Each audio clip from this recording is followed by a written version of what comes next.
안녕하십니까. 비둘기자입니다. 오늘도 안 될 줄 알면서 떠들어보는 아님 말고 시간입니다.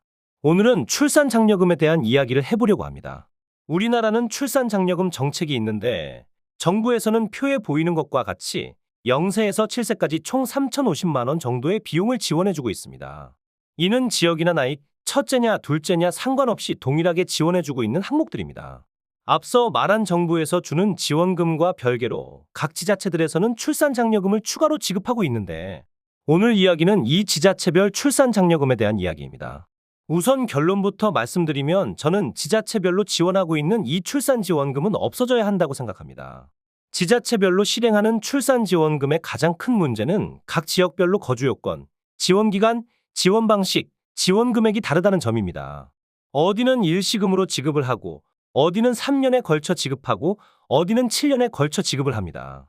어디는 지원을 받기 전 6개월 전에 전입신고가 되어 있어야 하고 어디는 그런 것과 상관없이 지급합니다.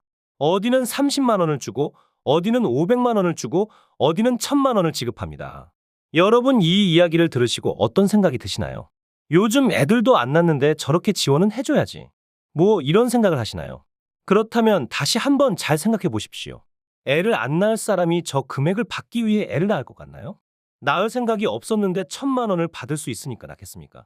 몇 억을 주는 것도 아니고 출산율이 올라가려면 애를 낳지 않으려던 사람들이 애를 낳아야 하죠. 애를 원래 낳으려던 사람이 애를 낳는다고 출산율이 올라가지 않습니다. 너무 간단한 이야기죠.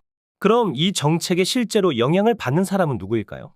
애를 안 낳으려던 사람들인가요? 아니죠. 원래 애를 낳으려던 사람들입니다. 애를 낳으려던 사람이 돈을 좀 더 많이 주는 지역으로 이동을 하는 것뿐입니다. 이 정책은 나라에서 볼 때 출산율에 전혀 영향을 끼치지 않는 정책입니다.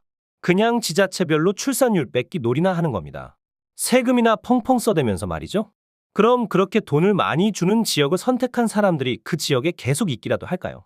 당연히 지원금 다 받으면 다시 떠나겠죠. 애당초에 살고 싶어 간 곳이 아니라 지원금 받으러 간 곳이니까요. 그럼 그걸 방지한다고 몇 년에 걸쳐 나눠주면 된다고 하는 사람들이 있습니다. 실제로 그렇게 지급하는 지역들이 많고요. 그래서 7년에 걸쳐서 나눠주면 뭐가 다릅니까? 그냥 1년 후에 떠날 사람들이 7년 후에 떠나는 겁니다. 7년이면 아이가 초등학교 입학할 때니 이사하기 딱 좋겠네요. 여러분 이게 정상이라고 생각하십니까? 당신이 마침 아이를 낳아서 더 큰 집으로 이사가 필요하다면 어디로 가시겠어요? 당연히 조금이라도 더 많이 주는 곳으로 선택하겠죠. 인터넷에 조금만 검색해봐도 아시겠지만 부모 중 한 명이 아이와 지원금이 많은 동네로 위장 전입하는 사람들도 많습니다. 편법이지만 이걸 누가 뭐라고 할 수 있겠습니까? 잘했다고 편을 드는 게 아닙니다. 정책이 대놓고 우리 동네가 돈 더 많이 줘요. 우리 동네로 오세요. 이러고 앉아있는데 한푼이 아쉬운 부모들이 그런 편법을 쓴다고 욕할 수 있습니까? 편법을 쓰든 출산만 해주면 감사한 시기에 제가 옛날에 지방 출장을 갔다가 해당 지역의 국립대 앞에 걸린 현수막을 봤는데 그 현수막에는 대학생들이 전입신고를 하면 지원금을 주겠다고 적혀 있었습니다. 저는 그 현수막을 보고 진짜 병신 같은 동네구나라는 생각을 했었는데 그거와 전혀 다를 바 없는 정책입니다. 이 얼마나 수준이 낮은 멍청한 정책입니까? 그 돈을 받고 대학생 기간 동안 전입신고를 한 학생이 졸업을 하면 그 지역에 남아있나요? 지원금 받은 게 감사해서? 일할 곳도 없고 놀 곳도 없는 동네에? 마찬가지로 지원금을 받은 부부가 지원금을 다 받고 그 지역에 남아있겠습니까?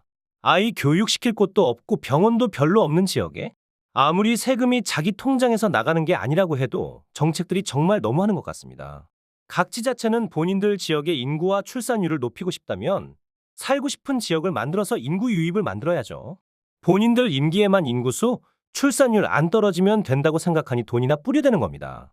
실질적으로 문제를 해결할 수 있는 정책들은 오랜 시간이 걸리니 하기 싫은 겁니다. 그렇게 돈 뿌려대고 타 지역의 인구수와 출산율 뺏어오고서는 본인들은 성과 냈다고 떠들기 바쁘죠. 대한민국의 시점으로 볼 때는 지방소멸이든 출산율이든 하나도 나아지는 게 없는데 말입니다. 누군가는 지방은 수도권이나 대도시보다 더 지원해주는 게 맞지 않냐고 말하는 분들도 계신데 지금 출산 장려금은 시골이라고 많이 주지도 않습니다. 그냥 각 지역에서 책정해놓은 금액이 전부 다릅니다. 광역시보다 적게 받는 시골도 많습니다. 어떤 기준에 근거하여 책정된 것도 아니고 그냥 자기들끼리 정해놓은 겁니다. 꼬우면 많이 주는데 가서 낳으면 된다고 말하는 사람들도 있는데 그딴 생각을 하니 사람들도 혜택만 뽑아먹으려고 위장 전입이나 하는 겁니다. 저는 지자체별로 시행하는 출산 장려금은 모두 폐지하고 정부 차원에서 통합하여 운영하여야 한다고 생각합니다. 출산 지원금을 줄이자는 게 아닙니다.